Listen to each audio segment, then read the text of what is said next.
الحمد لله نحمده ونستعينه ونستغفره ونؤمن به ونتوكل عليه ونعوذ بالله من شرور أنفسنا ومن سيئات أعمالنا من يهده الله فلا مضل له ومن يضلله فلا هادي له ونشهد أن لا إله إلا الله وحده لا شريك له ونشهد أن سيدنا ونبينا ومولانا محمدا عبده ورسوله صلى الله تعالى عليه وعلى آله وأصحابه وبارك وسلم تسليما كثيرا أما بعد فأعوذ بالله من الشيطان الرجيم بسم الله الرحمن الرحيم يا أيها الذين آمنوا كتب عليكم الصيام كما كتب على الذين من قبلكم لعلكم تتقون صدق الله مولانا العلی العظیم۔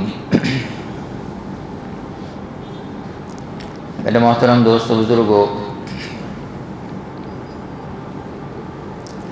اللہ تعالیٰ کا جتنا ہم احسان اور جتنا اس کا شکر ادا کرے اتنا کم ہے کہ اللہ تبارک و تعالیٰ نے 11 مہینے کی جو زندگی ہماری چل رہی تھی، ان 11 مہینوں کی زندگی کے اندر گناہوں کی قوت، خواہشات نفسانیہ کا غلبہ ہم سب کے اوپر بہت زیادہ غالب تھا، لیکن اللہ تبارک و تعالیٰ نے یہ رمضان کا مہینہ ہمیں عطا فرما کر اپنی ساری خواہشات نفسانیہ کی ایکٹیویٹی کو کنٹرول کرنے کے لیے اور اپنی زبان کو کنٹرول کرنے کے لیے اللہ تبارک و تعالیٰ نے یہ مہینہ ہمیں عطا فرمایا۔ عام دنوں میں جو انسان کی ایکٹیویٹی ہوتی ہے کام کرنے کی، زبان کے بول کی، وہ رمضان المبارک میں وہ ایکٹیویٹی بند ہو جاتی ہے، اور رمضان کا مہینہ جیسے ہی آتا ہے آدمی جو ہے ایسا صوفی صاحب بن جاتا ہے جیسے وہ 11 مہینے کا صوفی صاحب ہے۔ لیکن رمضان کے مہینے کا ڈیفینیشن اگر ہم سمجھنے کے لیے جاوے کہ یہ روزے ہم سے کیوں رکھوائے جاتے ہیں، اور اب روزے رکھوانے کا مقصد کیا یہ روزے صرف اسی امت کے لیے آئے تھے؟ اس سے پہلے بہت سی امت، حضرت آدم علیہ السلام سے لے کر سیدنا محمد الرسول اللہ صلی اللہ علیہ وسلم تک جتنے بھی نبی آئے اور جتنی بھی امت آئے، ان ساری امتوں کے ساتھ روزے آئے، ساری امتوں کے ساتھ۔ چونکہ یہ امت جو ہے وہ خاص ہے، نبی خاص ہے، امت خاص ہے، ان کے درجے بھی خاص ہیں، کوالٹی ہے۔ ہماری کوالٹی اللہ تبارک و تعالیٰ نے بیان فرمائی ہے کہ ہم جو ہے وہ کوالٹی ہیں، سب میں سے اللہ تعالیٰ نے ہم کو چن کر چھانٹ کر امت محمدیہ میں پیدا فرمایا، تو ہماری کوالٹی پوری الگ ہے۔ تو پہلی امتوں کے اوپر بھی روزے تھے، لیکن روزے کا جو ڈیفینیشن ہے وہ کیا ہے؟ روزے کا ڈیفینیشن کہ روزہ کیوں رکھوایا جاتا ہے، روزے سے کیا چاہا جاتا ہے؟ کیا روزے سے یہ چاہا جاتا ہے کہ آدمی کو بھوکا اور پیاسا رکھا جائے؟ اگر صرف بھوکا اور پیاسا رکھوانا مقصود ہے تو یہ تو بیکار چیز ثابت ہوگی۔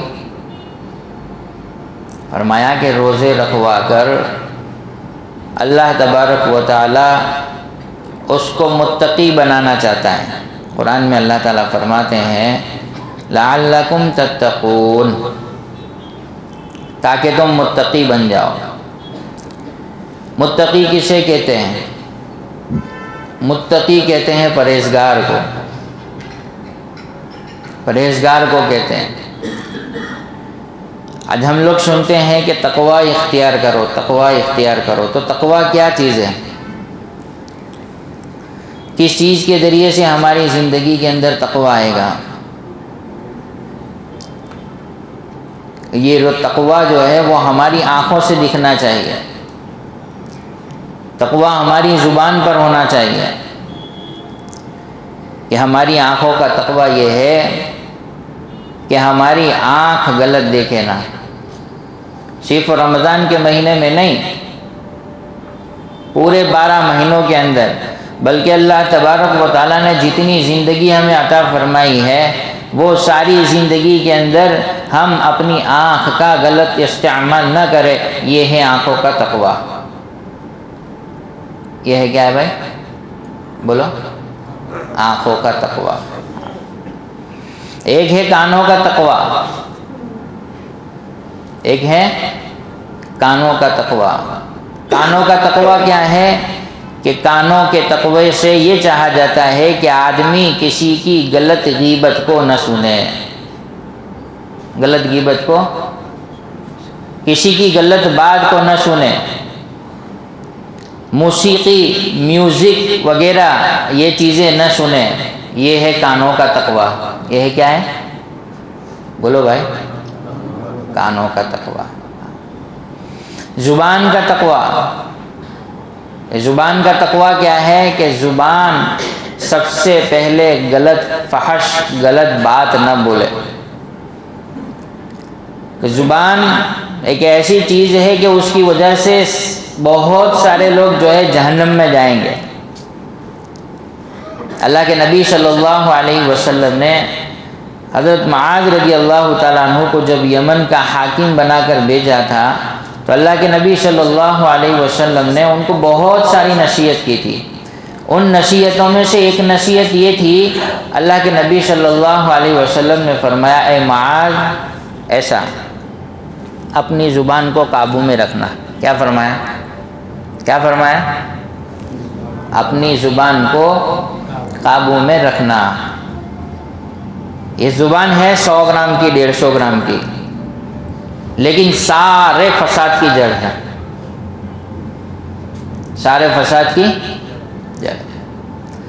زبان کے ذریعے سے جتنے غلط کام ہوتے ہیں، زبان کے ذریعے سے جتنے لوگوں کے دل ٹوٹتے ہیں، زبان کے ذریعے سے جتنی حرام چیزوں کے ذائقے پیٹوں کے اندر جاتے ہیں، کسی اور چیز سے نہیں جاتے۔ اس سے اپنے آپ کو بچانا، یہ ہے زبان کا تقوی۔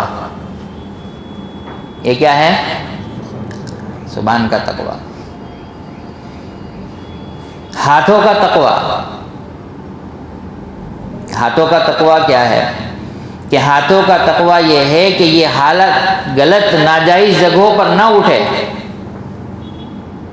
اگر یہ ہاتھ ہمارا اٹھتا ہے تو وہ کسی غریب اور کمزور کی مدد کے لیے اٹھتا ہے۔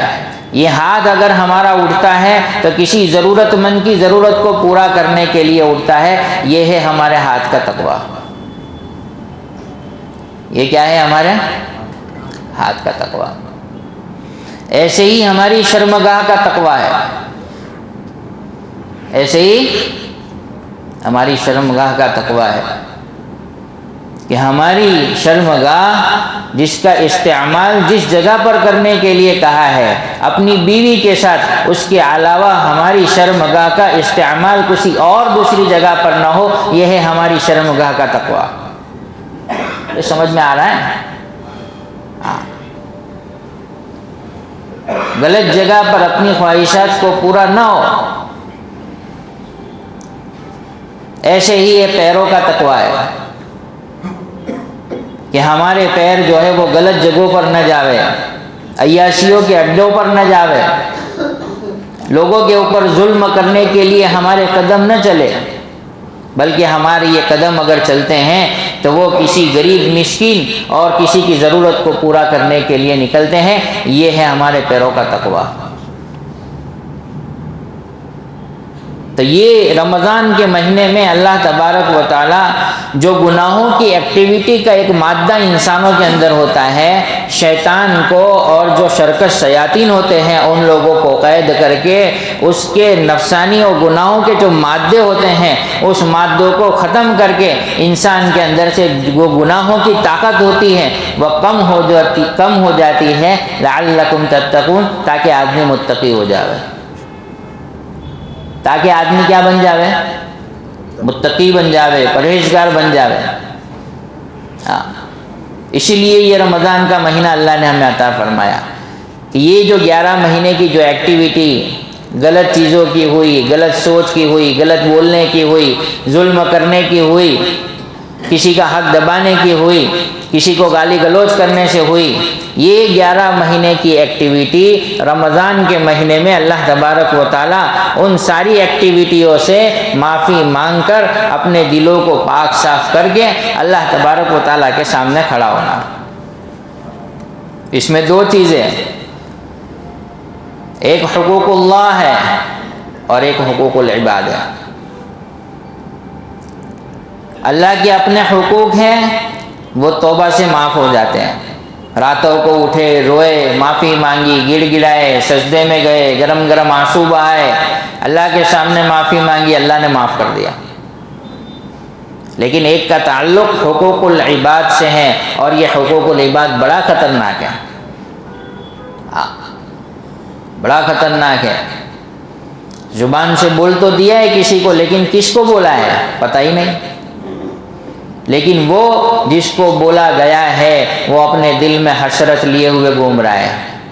لیکن انصاف کا ترازو کل قیامت کے دن قائم ہوگا اور وہ تیری زبان سے نکلا ہوا چھوٹا سا بول جس کی وجہ سے اس کا دل ٹوٹ گیا ہے، قیامت کے دن اللہ تبارک و تعالیٰ وَنَضَعُ الْمَوَازِينَ الْقِسْطَ لِيَوْمِ الْقِيَامَةِ کہ ہم انصاف کا ترازو قائم کریں گے.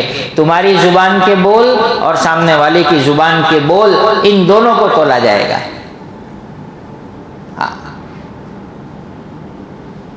آدمی اپنی زبان کو چلانے میں ایک ہنر سمجھتا ہے، اور یہ ہنر کو کیا سمجھتا ہے؟ اپنے کو تو کوئی پہنچ ہی نہیں سکتا. کوئی آنے دو میرے سامنے، کس کی کیا مجال کہ میرے کو کوئی کچھ بول جاوے. ٹھیک ہے، اپنی بات اپنی جگہ پر ہے، لیکن ایک حکمراں ہے، ایک انصاف کرنے والا ہے جو اوپر بیٹھا ہوا ہے، جو تیری ساری ایکٹیویٹی کو دیکھ رہا ہے، جو تیری ساری حرکتوں کو دیکھ رہا ہے، تیرے مزاج کو دیکھ رہا ہے، تیری سوچ کو دیکھ رہا ہے، تیرے دماغ میں پنپنے والے خیالات کو وہ دیکھ رہا ہے، وہ سمجھ رہا ہے کہ تیرے دماغ میں کیا خیالات پک رہے ہیں. یہ رمضان کا مہینہ لعلکم تتقون کے لیے ہے کہ آدمی جو ہے متقی بنے، پرہیزگار بنے. کس چیز کے لیے؟ کہ آنے والے جو 11 مہینے ہیں وہ 11 مہینوں کے اندر آدمی اپنی زندگی کو کیا ہے؟ تقوی والی زندگی کے اوپر ڈالے. پورے سال تو رمضان کے روزے نہیں آئیں گے، تو پورے سال تو آدمی صوفی صاحب نہیں بن سکتا. لیکن یہ جو 11 مہینے کی مشق ہے، یہ 1 مہینے کی جو مشق ہے، اگر حقیقی معنوں میں اس نے رمضان کے مہینے کے صحیح حقوق کے ادا کرنے کے ساتھ میں رمضان کے مہینے کو گزار دیا، انشاءاللہ ثم انشاءاللہ اگلے 11 مہینے وہ صحیح طریقے سے زندگی گزارے گا. کہ رمضان کا جو حق ہے روزوں کے ساتھ، سب سے پہلا حق رمضان کا کہ اس کے روزے رکھنا.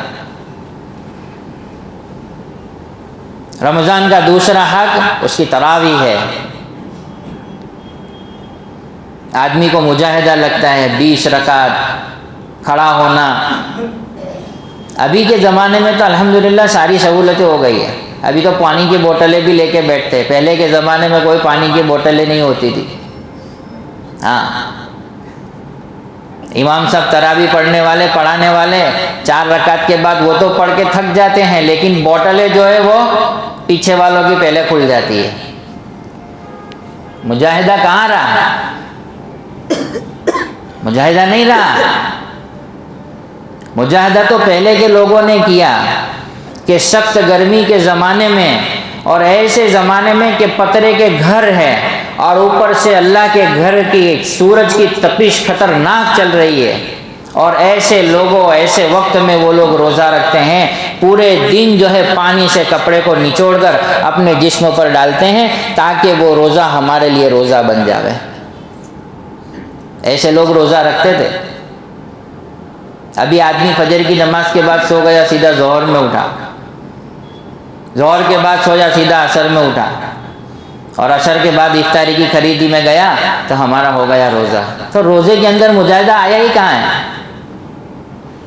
تو روزہ وہ روزہ ہونا چاہیے کہ جس روزے کے اندر آدمی کے نفس کو بوجھ پڑنا چاہیے، کہ جتنا نفس کے اوپر بوجھ پڑے گا اتنی روزے کی لذت تمہیں محسوس ہوگی، اتنا خدا کا قرب تمہیں ملے گا، اتنی تمہاری راتوں کے اٹھ کر مانگنے میں جان پڑے گی، تمہارا روزہ تمہارے دل پر لگے گا، تمہارا روزہ تمہیں اندر سے دوسرے غلط کاموں کے اوپر بچائے گا۔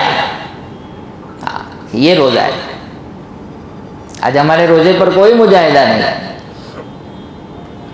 میں نے ایسے ایسے لوگ بھی دیکھے ہیں جو بیچارے صرف اس وجہ سے روزہ نہیں رکھ رہے ہیں کہ جن کے گھروں کے اندر کھانے کے انتظامات نہیں ہیں، شہری کے انتظامات نہیں ہیں، ہم کیسے روزہ رکھیں؟ کچھ لوگ میں نے ایسے بھی دیکھے ہیں جو صرف سحری کے وقت ایک کھجور اور پانی پی کے روزہ رکھتے ہیں، اور افطاری کے وقت صرف ایک کھجور اور ایک پانی، اس کے علاوہ ہمارے پاس میں کچھ نہیں ہے۔ ایسے لوگ بھی روزہ رکھنے والے ہیں۔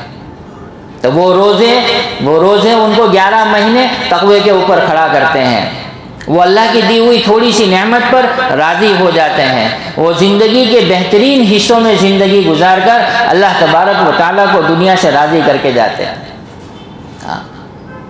تو یہ وہ زندگی کا حصہ ہے۔ اللہ نے ہم کو سہولتیں دی ہے تو وہ سہولت کی ہم قدر کرے۔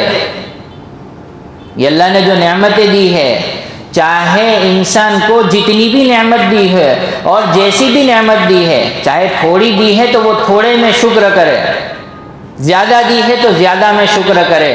اگر شکر نہیں کیا گیا اللہ تبارک و تعالیٰ جو ہے نعمتوں کو چھین لیتا ہے۔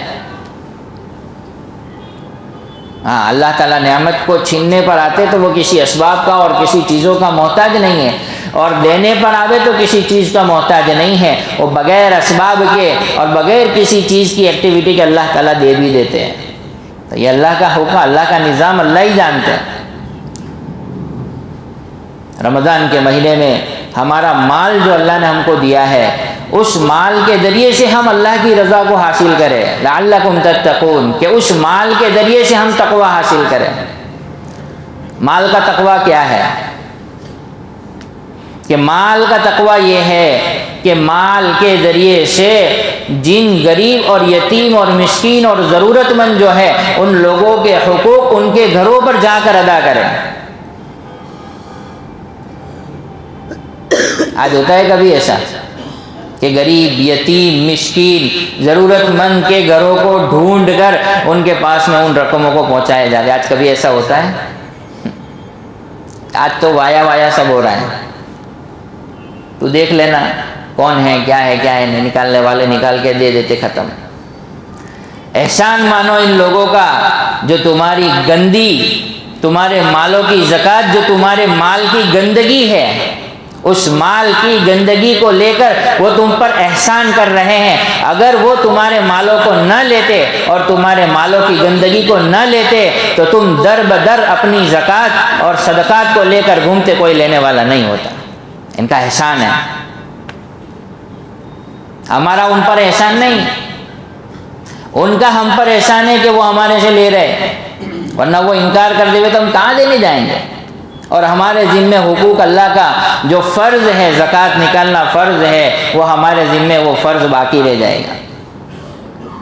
ہاں، امت نے ایک زمانہ اللہ کے نبی صلی اللہ علیہ وسلم کے زمانے میں لوگ اپنی زکوٰۃوں کو لے کر گھومتے تھے، زکوٰۃ لینے والا کوئی نہیں تھا۔ وہ نظام بنا تھا ایسا، وہ اصلاحی معاشرے کے عنوان پر اللہ کے نبی صلی اللہ علیہ وسلم نے مدینے کے معاشرے کو ہی ایسا بنا دیا تھا کہ اپنی زکاتوں کے ذریعے سے لوگوں کو تجارتوں کے اوپر اور لوگوں کو جو ہے کاروبار کے اوپر اور لوگوں کو ان کی ضرورتوں کے اوپر اس طریقے سے کھڑا کیا کہ ماحول اور نظام ایسا بنا کہ کوئی بھی جو ہے زکات کو لینے والا ہی نہیں تھا۔ تو یہ ماحول بنانے سے بنتا ہے، ماحول بنانے سے بنتا ہے۔ اس لیے میرے بھائی دوستو بزرگوں، رمضان کے مہینے کے لیے سب سے پہلی چیز جو ہے وہ اپنی زندگی کے اندر تقوی آنا چاہیے، اللہ کا ڈر ہمارے اندر آنا چاہیے کہ اللہ سے ہم ہر جگہ پر، ہمارے کاروبار میں، ہماری تجارت میں، ہمارے لین دین کے اندر، ہماری چال کے اندر، ہماری ڈھال کے اندر، ہمارے آنکھوں کے دیکھنے کے اندر، ہمارے کانوں کے سننے کے اندر، ہماری زبان کے بول کے اندر اللہ کا ڈر آنا چاہیے۔ کہ اگر اللہ کا ڈر ان ساری چیزوں کے اندر ہمارے اندر آ گیا تو انشاءاللہ ثم انشاءاللہ زندگی ایک بہترین نہج پر جائے گی، اور آدمی دنیا سے ایسے مرے گا کہ جیسے وہ جسم بالکل ہلکا ہو کر دنیا سے رخصت ہو رہا ہے، اس کے اوپر کسی کا نہ کوئی لین دین کے اعتبار سے کوئی بوجھ ہے، نہ زبان کے بول کے اعتبار سے کوئی بوجھ ہے، نہ آنکھوں کے غلط دیکھنے کے اعتبار سے کوئی بوجھ ہے، نہ کانوں کے غلط سننے کے اعتبار سے کوئی بوجھ ہے، نہ پیروں کے غلط چلنے کے اعتبار سے اس کے اوپر کوئی بوجھ ہے، نہ شرمگاہ کے غلط استعمال کے لیے کوئی اس کا اوپر بوجھ ہے۔ دنیا سے ہلکا پھلکا ہو کر جا رہا ہے، وہ بھی خوش ہے، اللہ بھی خوش ہے کہ میرا بندہ جیسے میں چاہتا تھا ویسے زندگی گزار کر آیا۔ تو یہ رمضان کا مہینہ اللہ نے ہمیں دیا ہے۔ کچھ لوگ آدمی اللہ کو جو ہے اپنے مال کے ذریعے سے راضی کرتے ہیں، ایسے ہی ہمارے رمضان کا مہینہ ہے۔ اللہ کے نبی صلی اللہ علیہ وسلم نے افطاری کے بارے میں فضیلت بیان فرمائی کہ کوئی روزے دار کو افطار کرا دے، روزے دار کو افطار کرا دے۔ اللہ صحابہ نے فرمایا کہ اللہ کے نبی ہم تو اس کی طاقت نہیں رکھتے کہ روزے دار کو افطار کرائے، تو فرمایا کہ روزے دار کو افطار کرانا پیٹ بھر کر کھلانے پر موقوف نہیں ہے، یہ ثواب تو اللہ تبارک و تعالیٰ ایک کھجور کے برابر، ایک کھجور اگر کسی کو دے دی، یا ایک گھونٹ پانی کا کسی کو پلا دیا، یا ایک جو ہے لسی کا گلاس کسی کو پلا دیا، اللہ تبارک و تعالیٰ اس کا ثواب اس کو دے دیتے ہیں۔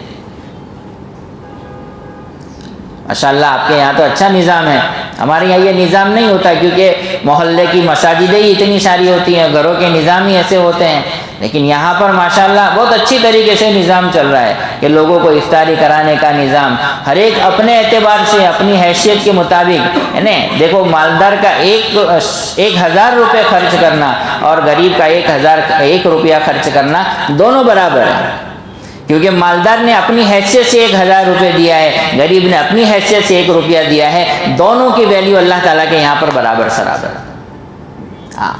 اس لیے اللہ تعالیٰ نے جو ہے رمضان کے مہینے میں نیکیوں کے بھاؤ کو بھی بڑھا دیا کہ 1 روپیہ خرچ کرو، اس کے جو ہے 700 گنا اللہ تبارک و تعالیٰ رمضان کے مہینے میں ادا فرماتے ہیں، ایک نیکی کے بدلے 700 گنا نیکیوں کا ثواب۔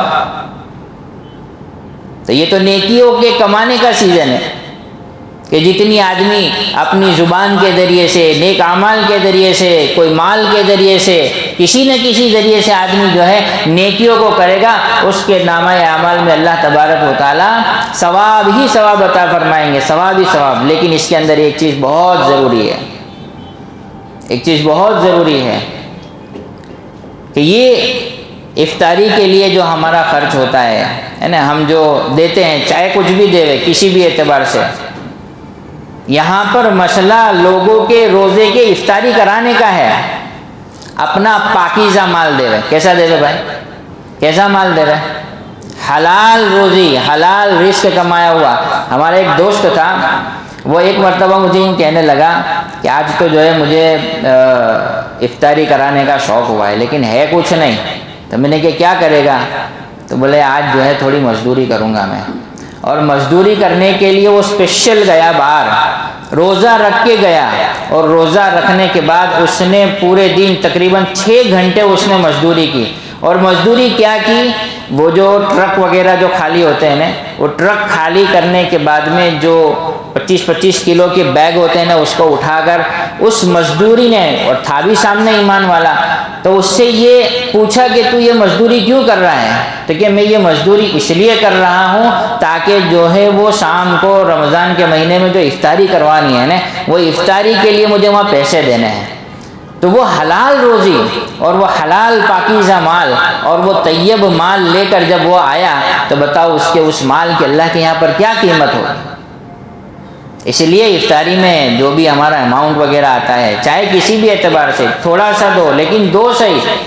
آخرت میں ہمارا یہ حصہ آئندہ آنے والا رمضان ہم نے دیکھا نہیں دیکھا کس کو پتا۔